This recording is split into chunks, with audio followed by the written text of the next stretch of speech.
Oh my gosh, guys, did you hear? Apparently, the royal family might actually be racist. Oh my gosh, I know, it's crazy, right? No way, no way.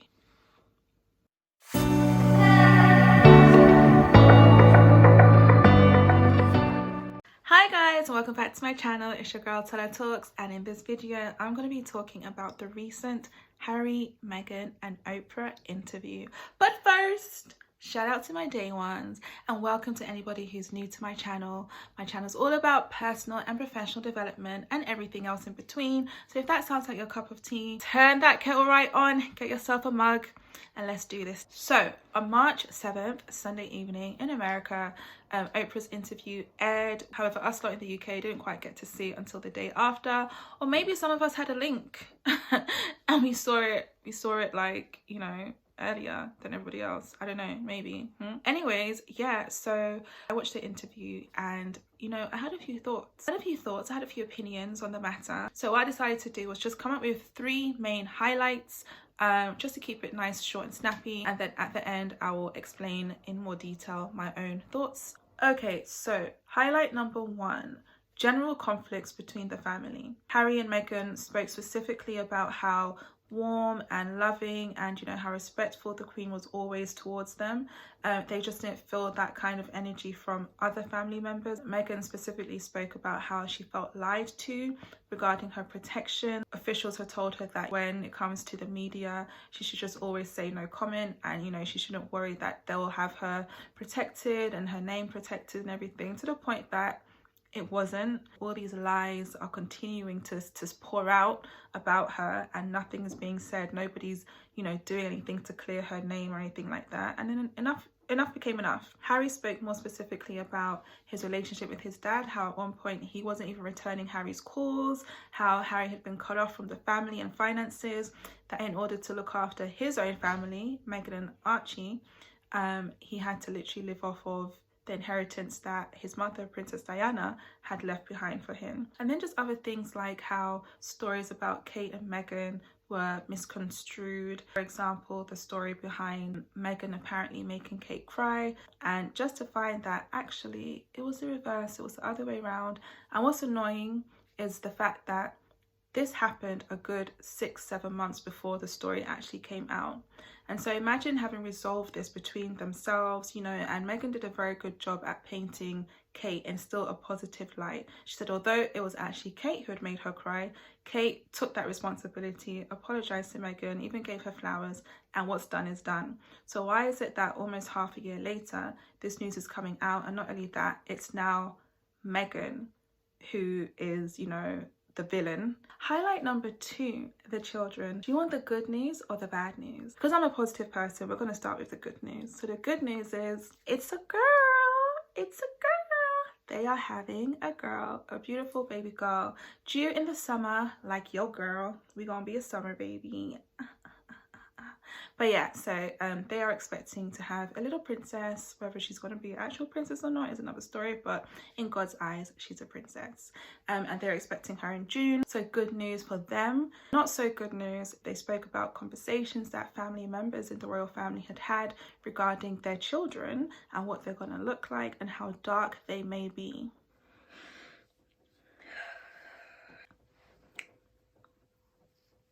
I just really love my melanin.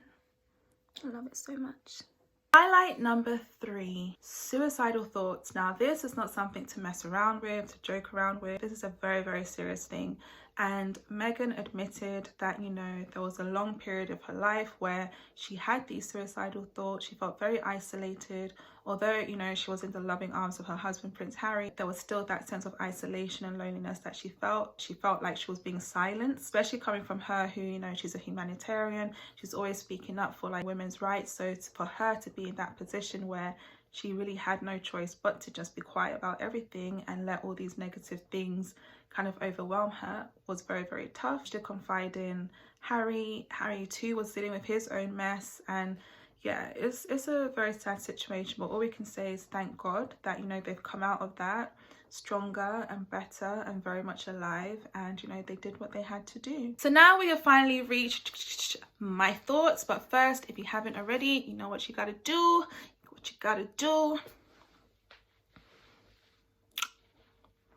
You subscribed yet? Awesome. Right, so my thoughts off the top of my head, I'm just gonna say shout out to Harry, because I feel like he did what any great husband should do, which is look after your family. A man shall leave his father and mother, hold fast to his wife, and the two shall become one flesh. And that is exactly what he's done. From time that, you know, he feels like his family is being attacked, is he just supposed to sit there and be watching? No, you're going to do something about it, and you're going to get your family out of that situation. And that's exactly what he did. A lot of people want to say that, oh, Meghan has been a bad influence, that she pulled him away from, you know, his duties and all of that. First of all, his duty is to be a husband, number one. And second, are we forgetting that from day one, Harry has always said that he's tired of, you know, the UK. He's always wanted to do something different. He was even known as like the rebel child, even joined the army to kind of just move away from that kind of stuff. So people should stop saying and believing that, oh, you know, Meghan dragged him to the US and all of that. No, he fully wanted to go somewhere else. Like, he's been saying this from the beginning. So don't know where you guys got that idea from. I'm so disappointed, highly disappointed. Also, I'm not shocked at all. You know, there were many shocking moments, but I have to be honest, I was not shocked. And I think the reason why Oprah was shocked, you know, there was a part in the interview where she's like, you know, wow, Meghan, you've really shared some shocking news. And Meghan was like, you know, it's not her intention to shock anyone. This is just her truth. The things that happen to her, they're facts. And I can agree. Racism happens everywhere. Yeah, it happens everywhere. But in America, you know, at least from here in the UK, we kind of see it to be quite in your face and open, and there's no hiding about it. Like, it is what it is. We know it exists. However, here in the UK, it's very subtle. It's a very subtle kind of level of racism. It's not so much in your face. It could be like in like little remarks or comments that they make, or just things that they do. Very much systematic as well, but not so much, you know, in your face kind of thing. So for that reason alone, a lot of people are either just oblivious to it and naive and just don't think it exists, or they're pretty much in denial. And that's a big problem in my opinion, because the way I see it is, if somebody is an addict and they go to get help, the first rule or the first step is to admit and acknowledge that you have the problem. Then and only then can you take the active steps to correct and find a solution. However, if you can't even get to that stage where you acknowledge that racism exists and you're just 100% in denial, then it's not much to talk about. Like, don't really know what else to say. Like, the conversation's just over. Like, computer says no. And I feel like that's the issue that we're facing in the UK. Someone like me who's British but black, I will have a certain experience that my white counterparts won't have. That doesn't mean that my white friend is racist, or if they're in denial that they're racist. It just means you need to kind of open your eyes and understand that just because things aren't affecting you doesn't mean it doesn't exist. So don't say racism doesn't exist because you are not being negatively affected by it.